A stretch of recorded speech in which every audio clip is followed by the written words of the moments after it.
Unconditional by Barrett, Laurie. The song of the cicadas vibrated across the yard as Phil wandered out to the mailbox. He didn't care if the news said they're harmless. The deafening sound from all sides at all hours was unsettling. Grateful the mailbox wasn't covered in the shrill insects, Phil reached to the farthest back corners to make sure he didn't miss anything.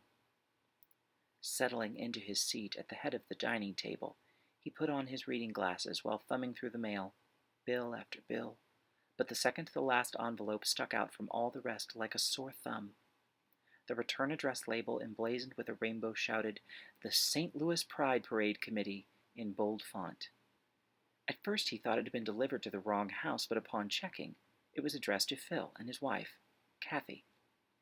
Inside the envelope was a letter, and stapled to the corner was a magazine article about the Queen of St. Louis Pride.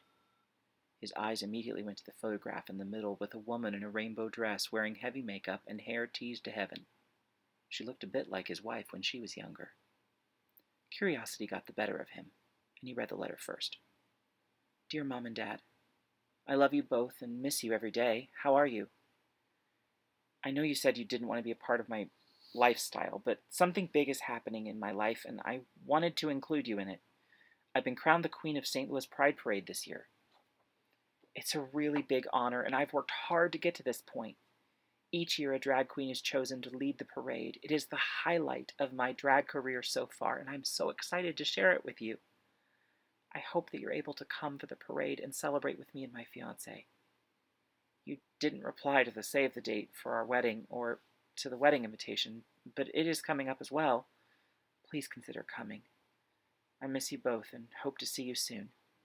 Love, Dylan. Written at the bottom of the letter was his son's cell phone number and address. Phil's shock kept him paralyzed for several minutes. Shaking from his daze, he read the letter again. Nothing about this made sense. Was this some sort of cruel prank by a church member who found out about Dylan? Phil's head was swimming with questions as he heard the garage door chug upward, signaling Kathy was home from church choir practice.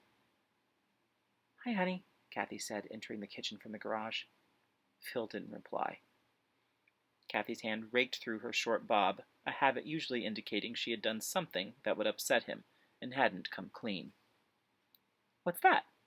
She asked, pointing to the letter in Phil's hand.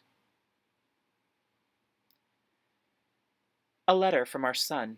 You remember, the one that ignores us and never calls or writes? Phil's voice trembled. Kathy's expression was apathetic as she leaned forward and took the letter. Her eyes darted across the page as she read. Another wave of anger rushed over Phil as he replayed all the times Kathy had lied to him when he asked if she had heard from Dylan. She had betrayed him. When were you going to tell me, Kathy? He asked flatly. Why would I ever tell you this trash? Kathy thrust the letter back across the table at him before folding her arms across her chest. Phil was fuming. Kathy, were you aware our son was engaged? He's not engaged, Phil. Gays can't marry in God's eyes, so that's not real. Kathy, I don't give a damn whether God says gays can marry or not. You should have told me that he was engaged. You haven't even met the man our son's going to marry, Phil snapped back. We wouldn't go, and we won't acknowledge that one-way ticket to hell he's calling a wedding. We won't condone his life. Her tone more robotic as the conversation wore on. Kathy, for the last 10 years you have consistently lied to me about being in communication with our son. You led me to believe he just left and never looked back. You kept him from me, Phil said, trying to hold back his rage. She let out a long sigh before Kathy looked him in the eye and said, Phil, he's a drag queen. He dresses like a woman for work. Is that a man to you? Is that the son you're proud of? Phil couldn't take it. He pushed away from the table and stood up. He picked up the letter, the envelope, and the article before turning to leave. Where are you going? She asked. Leave me alone, Kathy. Kathy, for the first time, showed an emotion other than indifference or disdain. She was genuinely shocked.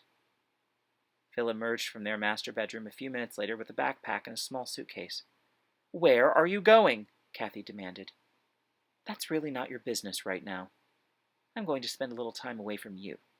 I want you to spend that time deciding if you can choose Dylan over your church. Phil replied coolly. I am not giving up my faith or my soul for anyone. I didn't ask you to, Kathy. I asked you to give up the church. We can still be Christian at any other church that is gay-friendly. They exist, he said, prepared for the retort. A gay-friendly church isn't preaching the word, Phil. No, I'm not backing down on this, she said. Goodbye, Kathy. What does that mean? Where are you going? Kathy's voice trailed off as he closed the front door behind him. The truth was, Phil didn't know where he was going or what he was doing. He knew he was going to see his son. Is Kathy right? Is he damning his soul to hell for all eternity for reconnecting with his son? Does God care that his son dresses up as women and sleeps with men? It all seemed overwhelming. Phil entered Dylan's address in his GPS and pulled away, wondering if this was the end of his chance at eternal life in heaven. Rolling down the highway, Phil descended into his thoughts and was reminded of a conversation that he and Kathy had when Dylan was a newborn baby. They discussed at length how they loved him unconditionally, and they would stand by him and love him, no matter what. Well, was that true or not? Phil wrestled with whether he was willing to give up everlasting life in heaven for life on earth with his son. After years of indoctrination, the choice wasn't clear, and that gnawed at his tortured psyche.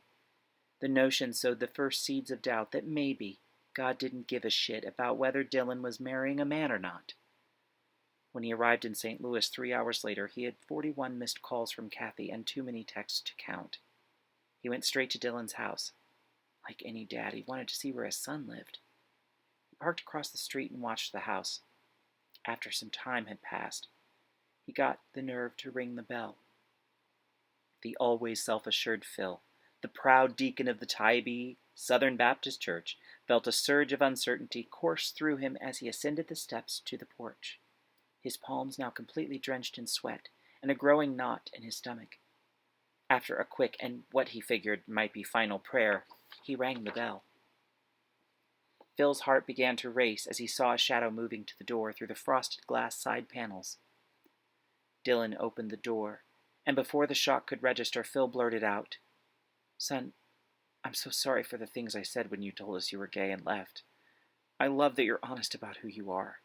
I want to meet the man that you're going to marry, and I'm impressed with your achievements as a drag queen. I would like to be in your life if you can find it in your heart to forgive me. The two men exchanged a warm embrace as tears streaked down Dylan's face.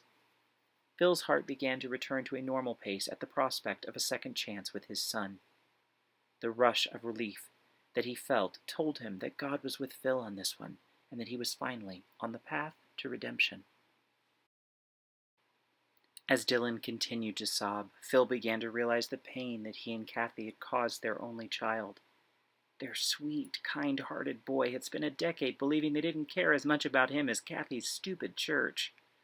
The need to not only be right, but righteous, had destroyed their relationship with their only child, and Phil was going to make it right.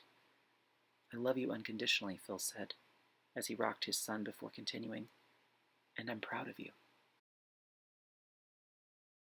I would like to thank Charlie Dorsett. This anthology wouldn't be happening without their creativity and leadership. Be sure and subscribe to their channel. Charlie is fun to watch and engage with as a viewer.